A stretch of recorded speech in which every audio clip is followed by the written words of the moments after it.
የጥንቱ ዓለም ታሪክ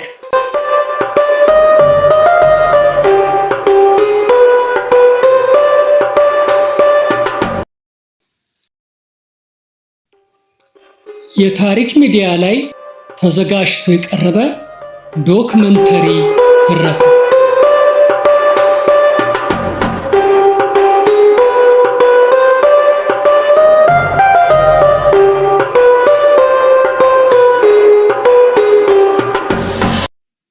በዚህ ዶክመንተሪ ዝግጅታችን በጥንቱ ዓለም ስለነበሩ ህዝቦችና መንግስታት ታሪክ፣ ስልጣኔ፣ ባህልና አጠቃላይ እሴት እንዳስሳለን።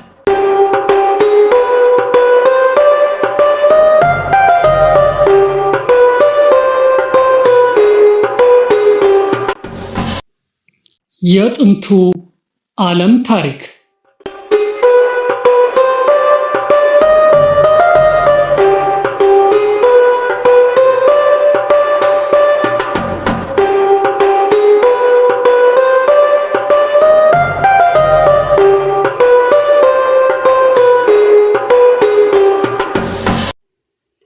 እንደምን አላችሁልን ውድ የቻናላችን ተከታታዮች።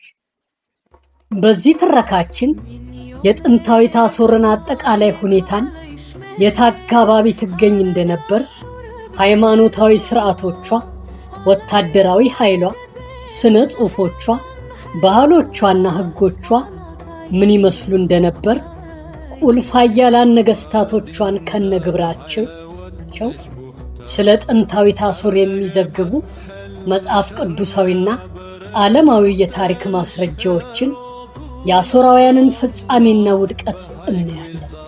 በዚህ አጋጣሚም ለዚህ ዶክመንተሪ ትረካችን የሚሆኑትን ሙሉውን ታሪካዊ ማስረጃዎች ከጄደብሊው ላይብረሪ አፕሊኬሽን መተግበሪያና በሱ ውስጥ ካገኘነው በእንግሊዝኛ ኢንሳይት ኦፍ ዘ ስክሪፕቸር፣ በአማርኛ ቅዱሳን ጽሑፎችን በጥልቀት ማስተዋል ከተሰኘው መጽሐፍ ላይ መሆኑን እየገለጽን አሁን ወደ ሙሉ ትረካው እናመራለን።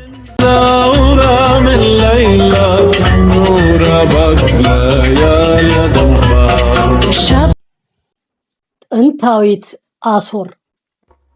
አሦር የምትባለው ጥንታዊት ሀገር በሰሜን ጫፍ ያለውን ሜሶፖታሚያን ወይንም የአሁኗን ኢራቅ ሰሜናዊ ክፍል ያጠቃልል ነበር።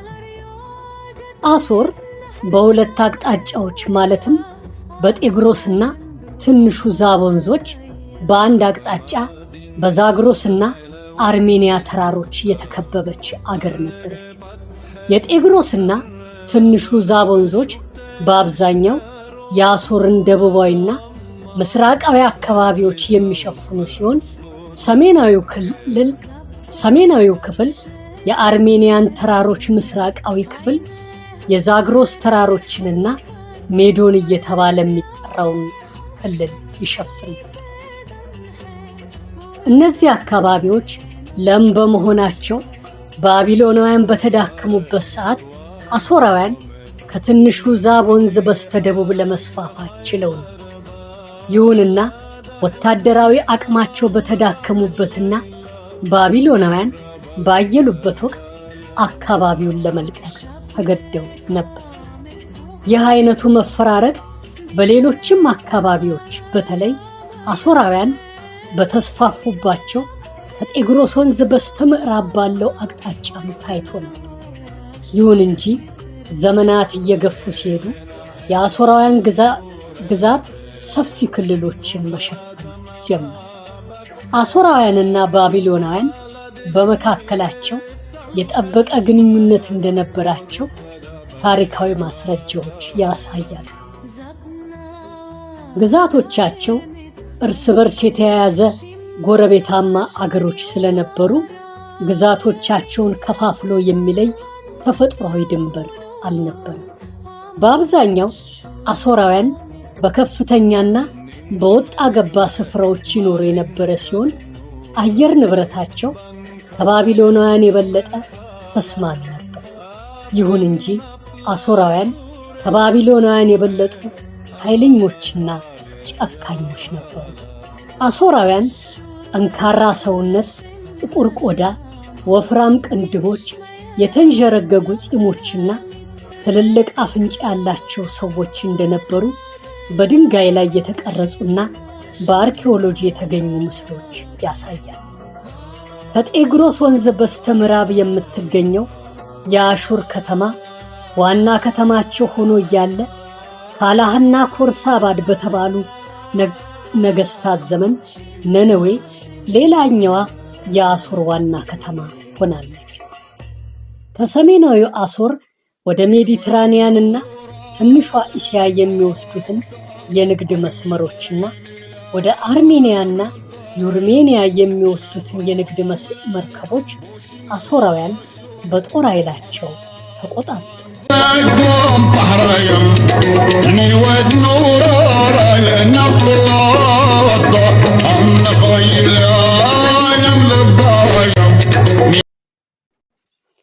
የአሦራውያን ወታደራዊ ኃይል። አሦራውያን በጣም ጠንካራ ወታደራዊ ኃይል እንደነበራቸው እነዚህ ወታደሮች በጣም ኃይለኞችና ምርኮኞቻቸውን በሚሰቀጥጥ ሁኔታ የሚቀጡ ጨካኞች አረመኔዎች እንደነበሩ በአርኪኦሎጂ የተገኙ ታሪካዊ ምስሎችና ዘገባዎች ያስረዳሉ። ከኃያላን የአሦር ነገሥታት አንዱ አሹርናርሲርፖል የተለያዩ አማጺ ከተሞችንና ምርኮኞችን እንደቀጣ በሚከተለው መንገድ ገልጾ ነበር። በከተማይቱ መግቢያ በር ምሰሶ አቆሙ። ምርኮኞችን በሙሉ ወደዚያ አጋሱ። ምሰሶዎቹን በቆዳዎቻቸው ሞላ።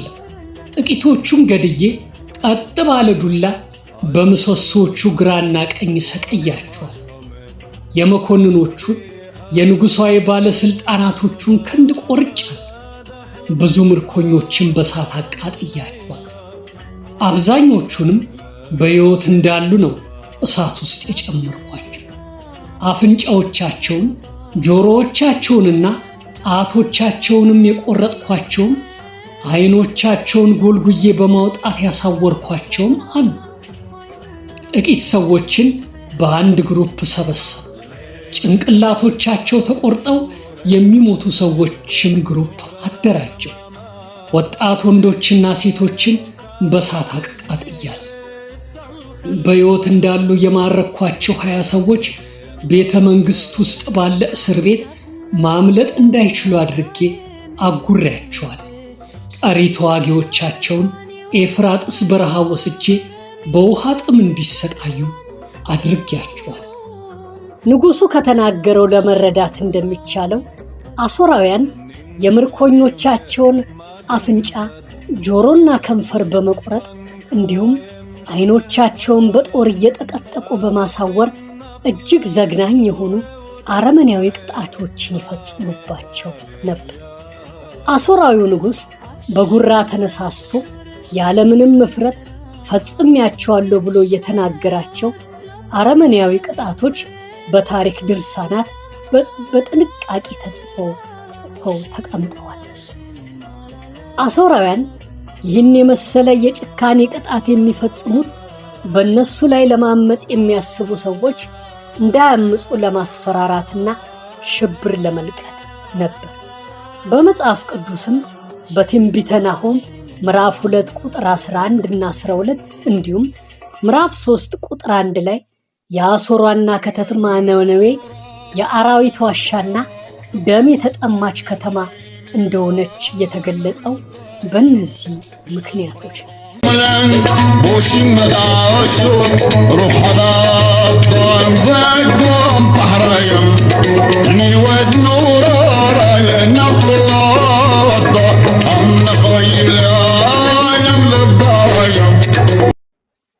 ሃይማኖት በጥንታዊት አሦር። የአሦራውያን አምልኮ በአብዛኛው ከባቢሎን የተወረሰ ነው። በአሦራውያን ዘንድ ይበልጥ የሚመለክ አሹር የተባለ የጣዖት አምላክ ቢኖርም ባቢሎን ዋና የአምልኮ ማዕከላቸው ሆና ቆይታለች። የአሦር ነገሥታት ራሳቸውን እንደ አሹር ሊቀ ካህን አድርገው ይቆጥሩ ነበር። በአሦራውያን ቤተ መንግሥት ፍርስራሾች የተገኘውና በብሪታንያ ሙዚየም ውስጥ ያለው አሹር የተባለው የጣዖት አምላክ 3 ጭንቅላት ያለው እንደሆነ ያረጋግጣል። የትሪያድ ኦፍ ጎድስ ወይም 3 አማልክት፣ የፔንታድ ወይም 5 አማልክት እምነት በአሦራውያን አምልኮ ውስጥ ትልቅ ትኩረት ይሰጣል ነበር።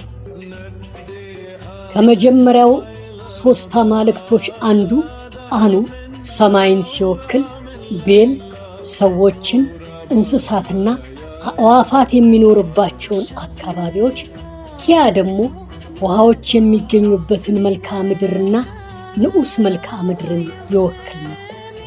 ሁለተኛው 3 አማልክቶች ውስጥ የመጀመሪያው ሳይን የተባለው የፀሐይ አምላክ፣ ራማን የጨረቃ አምላክና ሩማን የማዕበል አምላክ ናቸው። 5ቱ አማልክት 5 ፕላኔቶችን ይወክላል። በ1965 የታተመው ኡንገርስ የመጽሐፍ ቅዱስ መዝገበ ቃላት ገጽ 102 እነዚህ አማልክት ለረጅም ጊዜያት ሲመለኩ የቆዩ ሲሆን ከነሱ መካከል አንደኛው አምላክ ከሌሎች የበለጠ ኃይል እንዳለው ይታመን ነበር። ይሁን እንጂ በርከት ያሉ ሌሎች አማልክትም ከተሞችን ይጠብቃሉ ወይም ይከላከላሉ ተብሎ ይታመን ነበር። ንጉሥ ሰናክሬም በተገደለበት ወቅት ኒስሮች የተሰኘው አምላክ በስፋት ይመለክ ነበር ብሏል። አማልክቶች ነፍስ አላቸው የሚለው አስተሳሰብ ከአምልኮታቸው ጋር ንክኪነት የነበረው ሲሆን አሦራውያን እያንዳንዱ ነገርና ተፈጥሯዊ ክስተት በመናፍስቶች አማካኝነት ነው የሚንቀሳቀሰው ብለው ያምኑ ነው። በተፈጥሮ ኃይላት ማምለክ የብሔራዊ ሃይማኖት መገለጫቸው ሆኖ ነበር።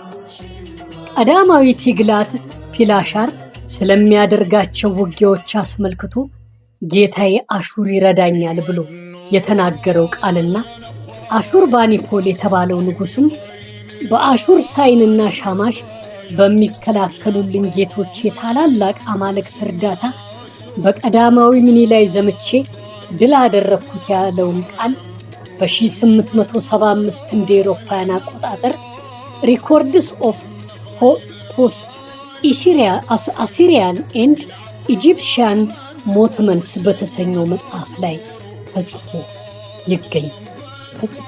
ይገኛል። ንጉሥ ሳርጎን ወደ ጦርነት ከመዝመቱ በፊት የኤሽታርን እርዳታ ለማግኘት ይለምን እንደነበረም ይነገራል። ወደ ጦርነት የሚዘምቱ ወታደሮች የአማልክት ምስሎች ያሉባቸውን ከእንጨት ወይም ከብረት የተሰሩ አርማዎችን ወይም ሰንደቅ ዓላማዎችን ይዘው ይጓዙ ነበር። ኮሜንስ የተባሉ ምልክቶች ወደፊት ጥሩም ሆነ መጥፎ ነገር በአንድ ሰው ላይ ያሳውቃሉ ተብሎ ሲታመን ከዚህ ተያይዞም መስዋዕት የሆኑ እንስሳትን ጉበት በመመርመር የሚበሩ አዕዋፋትን በማየትና ፕላኔቶችን በመመልከት ወደፊት ምን እንደሚገጥማቸው ለማወቅ ይጥሩ ነበር። በደብሊው ቢ ራይት የተጻፈው ጥንታዊ ከተሞች የተሰኘው መጽሐፍ ገጽ 25 ላይ አሦራውያን በጦርነት ካሸነፏቸው ሕዝቦች ላይ የተለያዩ ንብረቶችን ከወሰዱ በኋላ በመጀመሪያ አማልክቶችን ለሚያገለግሉ ቄሶች በስጦታ ያበረክቱ ስለነበር ጦርነት ቢወዱም እጅግ ሃይማኖተኞች ነበሩ ብሏል።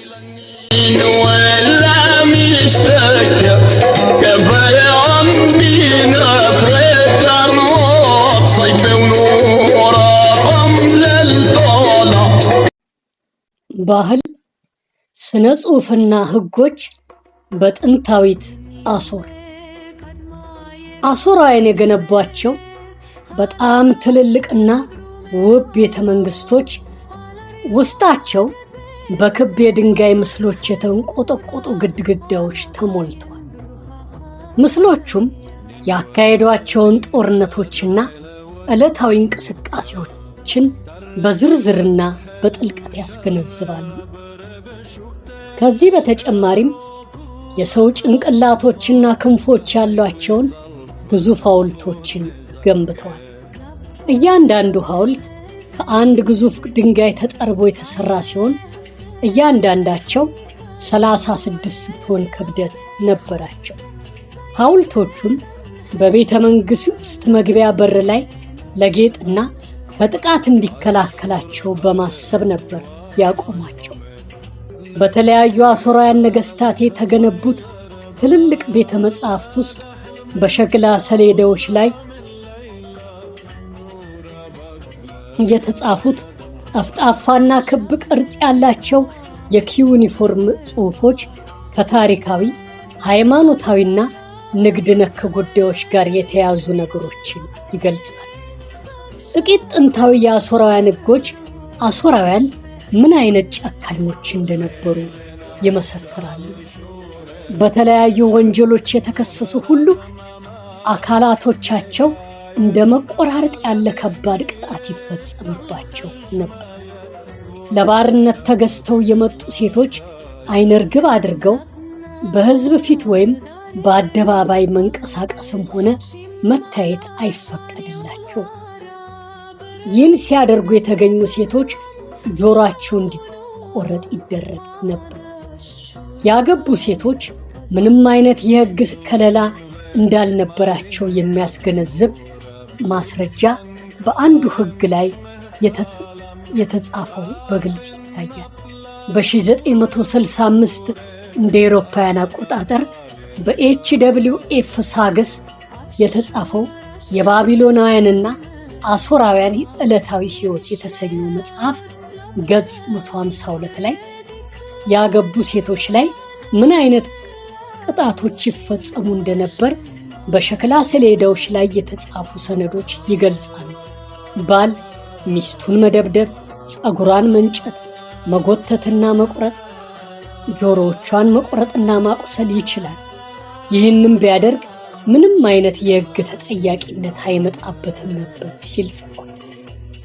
በዚህም አሦራውያን ምን ያህል አረመኔዎች፣ አዘኔታ የማያውቁ ጨካኞችና ሴቶችን ዝቅ አድርገው የሚመለከቱ እብሪተኞች እንደነበሩ ያሳያል።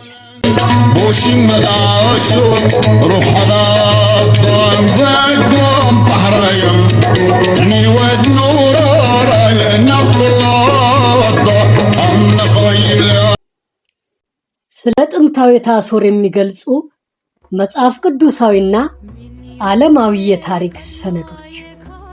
መጽሐፍ ቅዱስ ላይ ስለ አሦራውያን ተገልጾ የሚገኘው የመጀመሪያው መረጃ በኦሪት ዘፍጥረት ምዕራፍ 2 ቁጥር 14 ላይ ሙሴ ወደ ኤደን ገነት ከሚፈሱት 4 ወንዞች መካከል የሄዲከል ወይም ጤግሮስ ወንዝን ከአሦር በስተ ምስራቅ የሚፈስ ወንዝ ብሎ ጠቅሷል። በዘፍጥረት ምዕራፍ 10 ቁጥር 22 ከተጻፈው ተነስተን ከሴም 5 ልጆች አንዱ በሆነው አሦር በሚባለው ልጁ አማካኝነት የአሦር ምድር ስያሜውን እንዳገኘ እንረዳለን። እንዲሁም ከጥፋቷ በኋላ በአሦር ምድር በሰፈሩ ሴማውያን ሕዝቦች አማካኝነት አሦር እንደተቆረቆረች እንገነዘባለን። ቆየት ብሎም ወደ ምድሪቱ ሰርጎ ከገባ የካም የልጅ ልጅ በሆነው ናምሩድ አማካኝነት የነነዌና ረሆቦት ከተሞች በነነዌና በካላህ መካከል የሚገኙት የካላህና ሪሴን ከተሞች ተቆረቆሩ። ቆየት ብሎም ናምሩድ የባቢልን ወይም የባቢሎንን ግንብ ለመገንባት ሲሞክር እግዚአብሔር የልባቸውን ክፋት አይቶ የባቢሎንን ግንብ ሊገነቡ ያሰቡትን ሰዎች ቋንቋቸውን ስለደባለቀው መግባባት ስላልቻሉ ባቢሎንን መገንባት ትተው ተበታተኑ። ይህ ታሪክ በኦሪት ዘፍጥረት ምዕራፍ 11 ከቁጥር 1 እስከ 9 ላይ ይገኛል። ከዚያ በኋላ ባሉት ዘመናት አብርሃም ከግብፃዊት አገልጋዩ አጋር የወለደው የልጁ የእስማኤል ዝርያ የሆኑት እስማኤላውያን የተሰኙት ሕዝቦች ለእንስሶቻቸው ግጦሽና ውሃ ፍለጋ ከቦታ ቦታ ሲዘዋወሩ ወደ አሦር ምድር መጥተው ነበር።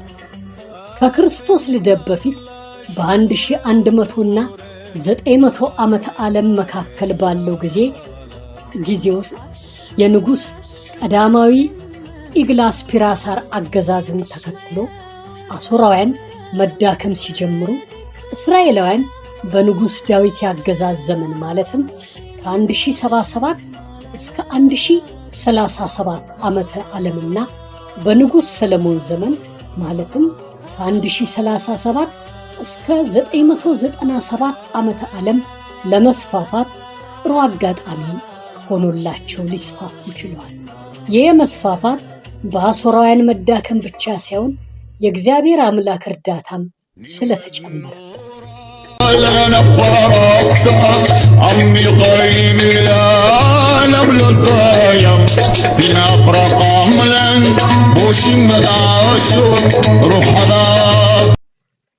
ከኃያላን የአሦር ነገሥታት መካከል ጥቂቶቹ ዳግማዊ አሹርባኒፖልና ሳልሳዊ ሰልምናሶር። በሳልሳዊ ሰልምናሶር የአገዛዝ ዘመን የአሦራውያን ወረራ እየሰፋ መጥቶ 10 የእስራኤል ነገዶች ወዳሉበት ሰሜን እስራኤል ተቃርቦ ነበር። በዚህ ብቻ ሳይገታ የአሦራውያን ወረራ የኤፍራጥስ ወንዝን አቋርጦ ሰሜናዊ ሶርያን አልፎ እስከ ፊንቄ ከተሞች ደርሶ የአካባቢውን ሰዎች እስከ ማስገበር ደርሶ ነበር። ሳልሳዊ ሰልምናሶር በኦሮንቶስ ወንዝ አቅራቢያ ወዳለችው ካር በዘመተ ጊዜ እሱን ለመቋቋም የተለያዩ ነገሥታት ኅብረት ፈጥረው ተፋልመውት ነበር።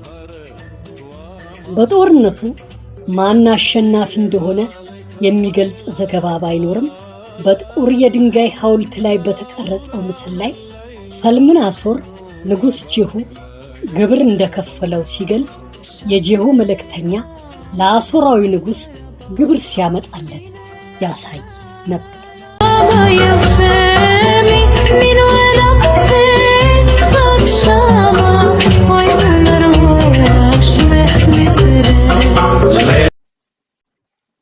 ሳልሳዊ አዳድ ኔራሪና ከሱ ቀጥሎ ያሉት ነገሥታት ከሳልሳዊ ሰልምናሶር ቀጥሎ ሰምሲ አዳድ አራተኛ ከነገሰ በኋላ በሰማርያ ከነገሰው የእስራኤል ንጉሥ ኢዮአስ ጉቦ ተቀብሎ የሶርያ መዲና ደማስቆን እንዳጠቃት ታሪካዊ መዛግብት ጽፈው አስቀምጠዋል።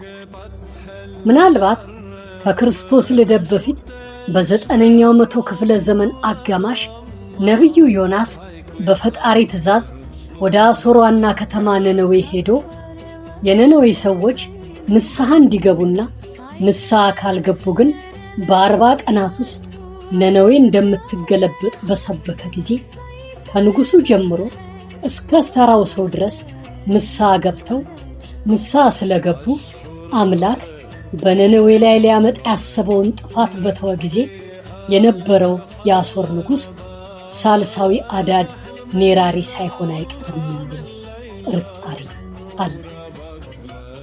ሳልሳዊ አዳድ ኔራሪን ተከትሎ የነገሱት ነገሥታት ማለትም ሰልምናሶር አራተኛ፣ ሳልሳዊ አሹርዳንና አሹር ኔራሪ አምስተኛ በሙሉ የሳልሳዊ አዳድ ኔራሪ ልጆች ሲሆኑ እነሱ የነገሱበት ወቅት የአሦራውያን ኃያልነት እየተዳከመ የመጣበት ወቅት ነበር።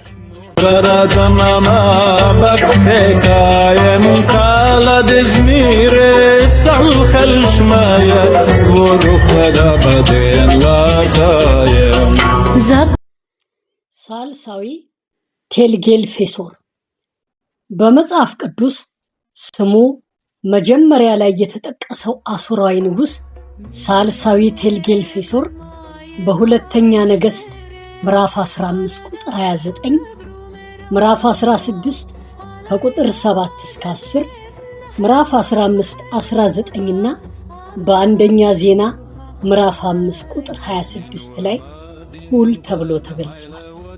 በዚህ የተነሳ ሁለቱ ቃላት ቴልጌልፌሶር እና ፑል የሁለት የተለያዩ ነገስታት ስሞች እንደሆኑ ይገለጽ የነበረ ቢሆንም የአሦርና የባቢሎን ነገስታትን የሚዘረዝሩ ሰነዶች ሁለቱንም ስሞች ለአንድ ግለሰብ መጠሪያነት ይጠቀሙበት እንደነበር ከጊዜ በኋላ በተደረገ ምርምር ተገኝቷል። በእስራኤል ንጉሥ በምናሄ ዘመን ማለትም ከ790 እስከ 781 ዓመተ ዓለም የሰሜን እስራኤል መንግሥት ግዛትን በወረረ ጊዜ ምናሄ 1000 መክሊት ብር ማለትም በአሁን ዘመን ሲሰላ 6,600,000 የአሜሪካን ዶላር እንደሆነ የሚገመት ሲሰጠው ቴልጌልፌሶር የሰሜን እስራኤል ግዛትን ለቆ ሄደ። ይህ ታሪክ በሁለተኛ ነገሥት ምዕራፍ 15 ቁጥር 19ና 20 ላይ ነው የሚገኘው።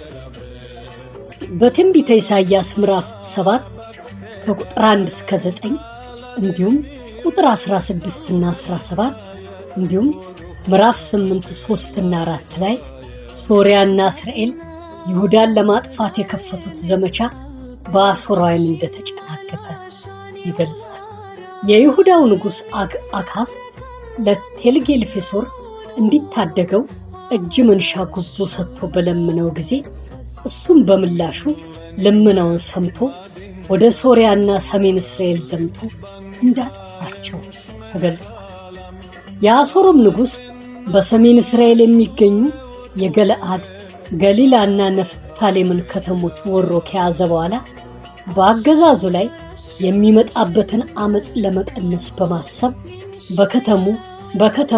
በከተሞቹ ከነበሩት የእስራኤል ነዋሪ ሕዝቦች የተወሰኑትን አግዞ ወደ ሩቅ አገሮች አፈለሳቸው። በዚህ ጊዜ ይሁዳም በአሦራውያን ቀንበር ስር ወደቀች። የይሁዳው ንጉሥ አካዝ ለአሦራውያን ያለውን ታማኝነት ለመግለጽ ሲል የአሦራውያን ግዛት ወደ ሆነችው ወደ ሶርያ ደማስቆ ተጓዘ።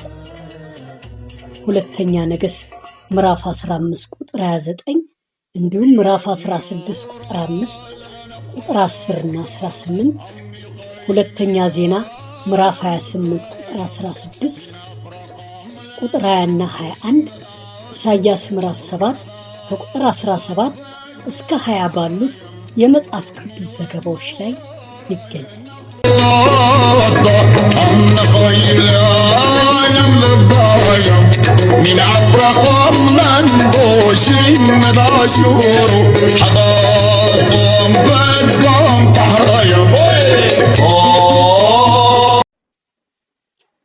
ዳግማዊ ሳርጎን።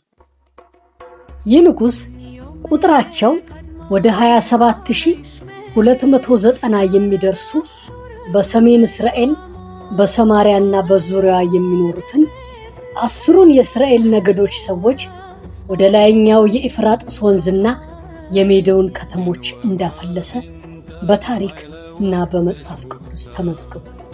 በተጨማሪም በፍልስጤም ባካሄደው ዘመቻ ጋዛን፣ አሽዶድንና አሽዶዲሙን በወረራ እንደያዘ በታሪክ ሰነዶች ተጽፏል። ነቢዩ ኢሳይያስ በትንቢተ ኢሳይያስ ምዕራፍ 20 ከቁጥር 1 እስከ 6 ላይ እስራኤሎች ግብፃውያንና ኢትዮጵያን ከአሦራውያን እጅ ይታደጉናል ብለው እንዳያስቡ አስጠንቅቋቸዋል። በእነሱ መታመን ለውድቀት እንደሚዳርጓቸውና ግብፅና ኢትዮጵያም በአሦራውያን እጅ መውደቃቸው እንደማይቀር ትንቢት ተናግሮ ነበር።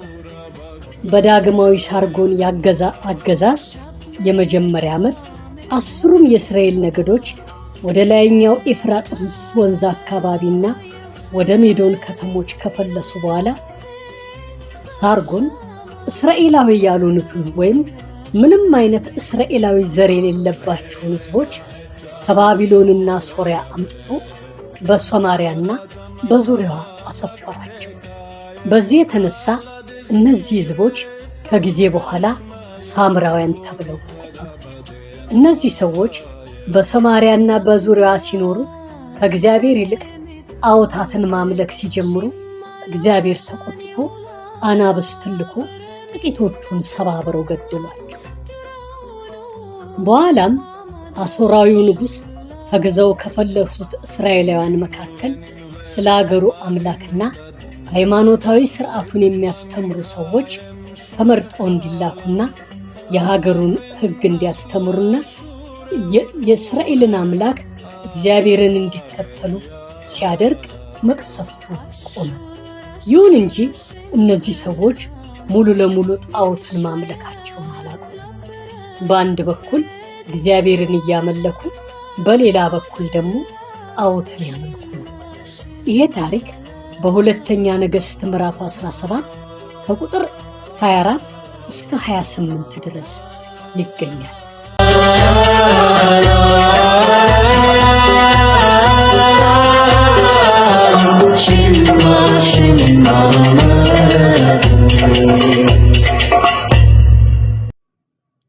ሰናክሬም የዳግማዊ ሳርጎን ልጅ ሰናክሬም የይሁዳው ንጉሥ ሕዝቅያስ በነገሰ በ14ኛው ዓመት ማለትም በ732 ዓመተ ዓለም በይሁዳ ላይ ጥቃት ሰንዝሮ ወረራት።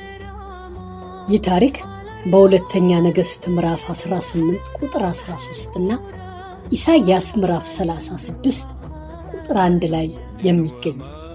ሕዝቅያስ አባቱ ከአሦራውያን ጋር የገቡትን ኅብረት አፍርሶ በአሦራውያን ላይ አመፀ። በሁለተኛ ነገሥት ምዕራፍ 18 ቁጥር 7 ሰናክሬም ሰራዊቱን ይዞ ወደ ይሁዳ ግዛት ዘልቆ ከገባ በኋላ 46 የሚሆኑ የይሁዳ ከተሞችን ያዘ። ለኪሶ ላይ ከሰፈረ በኋላ ሕዝቅያስ 30 ታለንት መክሊት ወርቅ፣ 300 ታለንት ብር እንዲከፍል አዘዘው።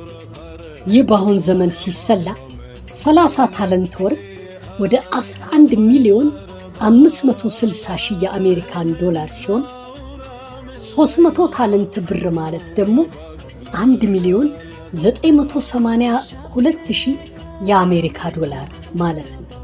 ሕዝቅያስም እንደተጠየቀው እነኚህን ወርቅና ብር ከቤተ መቅደሱ ግድግዳ ላይ ቆርጦ በመውሰድ ከፈለ።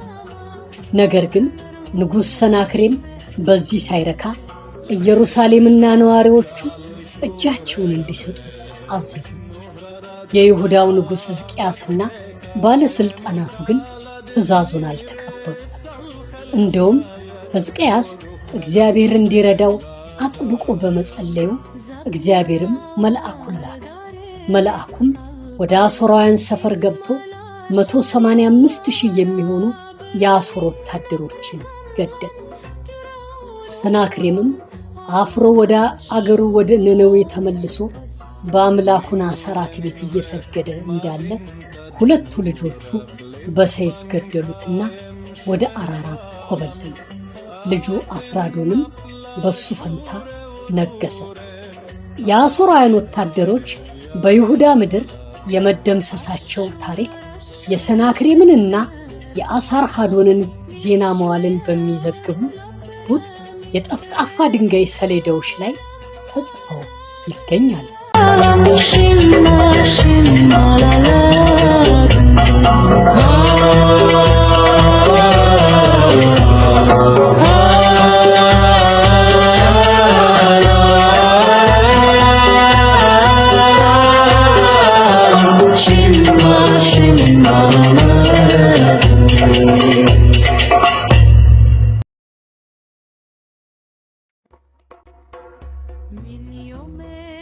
አሳርሃዶን ከሕዝቅያስ ቀጥሎ በነገሰው የይሁዳ ንጉሥ ምናሴ ዘመን ማለትም ከ716 እስከ 662 ዓመተ ዓለም ማለት ነው። አሦራውያን ወደ ይሁዳ ገብተው ምናሴን እንዲማርኩትና በሰንሰለት አስረው ወደ ባቢሎን እንዲወስዱት እግዚአብሔር ፈቀደ። ምናሴ ተማርኮ የተወሰደበት ዘመን አሳርሃዶን በግብፅ ላይ ድል የተቀናጀበት ጊዜ እንደነበር ጥቂቶቹ ይገምታሉ። አንዳንድ ዓለማዊ የታሪክ ሰነዶች ምናሴ ለአሦራውያን ይገብር እንደነበረና በኋላም ስላመፀ አሦራውያን በጦርነት አሸንፈው ከማረኩት በኋላ በግዞት እንደወሰዱት ይገልጻል። ይሁን እንጂ በሁለተኛ ዜና ምዕራፍ 33 ከቁጥር 10 እስከ 13 የሚገኘው መጽሐፍ ቅዱሳዊ ዘገባ ምናሴ በሰራው በግዞት ተወስዶ ከታሰረ በኋላ በፈጸመው ኃጢአት እጅግ በመጸጸቱና ከልቡ አምላክ ይቅርታ እንዲያደርግለት ሳያቋርጥ እንባውን አፍስሶ በመለመኑና ራሱን በማዋረዱ አምላክ አዝኖለትና ምሕረት አድርጎለት ከስር እንዲለቀቅና ወደ ኢየሩሳሌም ተመልሶ እንደገና ዙፋኑ ላይ እንዲቀመጥ እንዳደረገው ይነግረናል። በዕዝራ ምዕራፍ 4 ቁጥር 2 ላይ እንደተገለጸው በሰሜን እስራኤል የነበሩትን 10ሩን ነገዶች የማፍለስ ሂደት በንጉሥ ሐሳር ሃዶን ጊዜም ቀጥሎ ነበር። በትንቢተ ኢሳይያስ ምዕራፍ 7 ቁጥር 8 ላይ እስራኤላውያንን የማፍለስ ሂደት 65 ዓመታትን እንደሚፈጅና ከዚያ በኋላ እንደሚያበቃ በትንቢት ተነግሯል። تدنور بلبن كايم شمهالم أبن أبلا شورة وطورة أبهاليا አሹርባኒፖል አሹርባኒፖል ከፍተኛ የሆነ ግዛት የማስፋፋት ተግባር አከናውኗል። በግብፅ ውስጥ የተነሳውን አመፅ አክሽፎ የቴብስን ከተማ ድምጥ ማጧን አጥፍቷል። የአሦርን የግዛት ክልል ከኤላም ጀምሮ የሜዶን አካል እስከሆነችው አራራት፣ በምዕራብ በኩል የትንሿ እስያ አካል ሲሊሽያን፣ ሶርያንና ከኢየሩሳሌም በስተቀር የተቀረውን የሰሜን እስራኤል ግዛትን ግብፅን፣ አረቢያንና ባቢሎንን ያጠቃልል ነበር።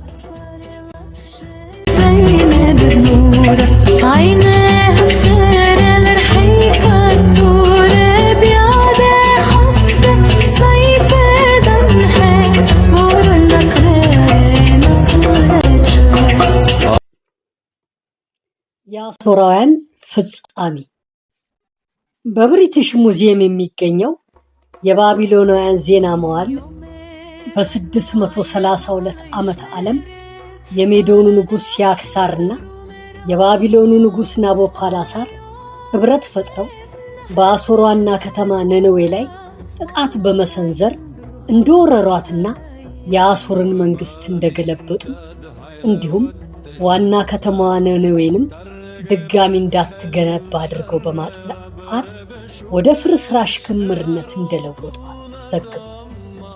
ሌላኛው ዜና መዋዕልም በ632 ዓመተ ዓለም የባቢሎኑ ንጉሥ ናቡከደነፆር በነገሰ በ14ኛው ዓመት ዳግማዊ አሹርኡባሊት መቀመጫውን ሐራን አድርጎ የአሦራውያንን አገዛዝ ለማስቀጠል ሞክሮ እንደነበር ገልጾ በንጉሥ ናቡከደነፆር 17ኛ ዓመት በ629 ዓመተ ዓለም ዳግማዊ አሹርኡባሊት ተሸንፎ ሐራንን ከለቀቀ በኋላ በፈርዖን ኒካኡ የሚመራው ከፍተኛ ቁጥር ያለው የግብፅ ጦር የኤፍራጥስ ወንዝን አቋርጦ ሊረዳው እንደመጣና አሹርኡባሊት ከግብፅ ሰራዊት ጋር ሆኖ ሐራንን መልሶ ለመያዝ ቢሞክርም ሳይሳካለት እንደከሸፈና ከዚያ በኋላ የአሦራውያን ነገር እንዳበቃለት ዘግቧል። ይህ ጊዜ ደግሞ የይሁዳው ንጉሥ ኢዮስያስ የሞተበት ጊዜ።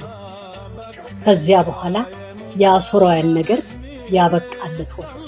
አሦራውያን ግብዓተ መሬታቸው ተፈጸመ። አሦርም ሆነች ነነዌ ድጋሚ እንዳይገነቡ ሆነው ለዘላለም ጠፉ።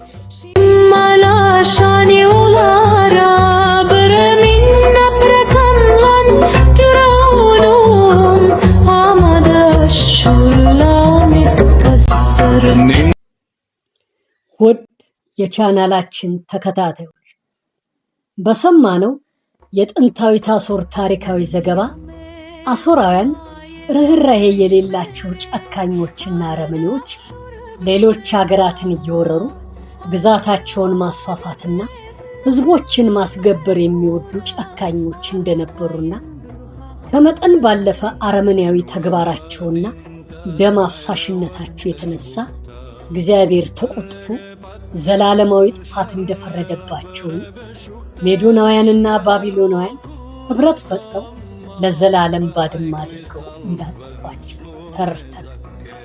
ጥንታዊት አሦርን አስመልክቶ ያቀረብነው ታሪካዊ ዘገባ በሰማችሁት መልኩ ቀርቦ ተጠናቋል። በቀጣይ ቪዲዮ ደግሞ የጥንታዊት ባቢሎንን ታሪክ አዘጋጅተን እናቀርባለን። እናንተም ቪዲዮዎቻችንን አዘጋጅተን በለቀቅን ቁጥር ኖቲፊኬሽን እንዲደርሳችሁ የደወሏን ምልክት በመጫን ሰብስክራይብ አድርጉልን፣ ላይክም አድርጉልን። ሼር እያደረጋችሁ ለሌሎች በማዳረስ ሌሎችም የቻናላችን ቤተሰብ እንዲሆኑ እየጋበዛችሁ ቻናላችንን አሳድጉልን።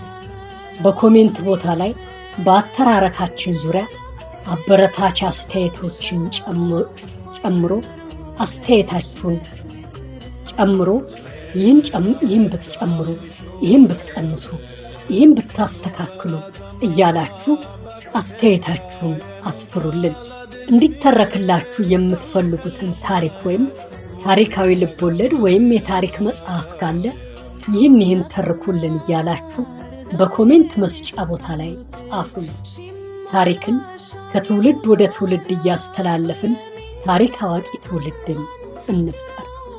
እስካሁን ጊዜ ሰጥታችሁ ትረካው ተጀምሮ እስከሚያልቅ ሳትሰለቹ በትዕግስት ስላዳመጣችሁንና ስለተከታተላችሁን እያመሰገንን በቀጣይ ቪዲዮ እስከምንገናኝ ሰላም ሁኑልን።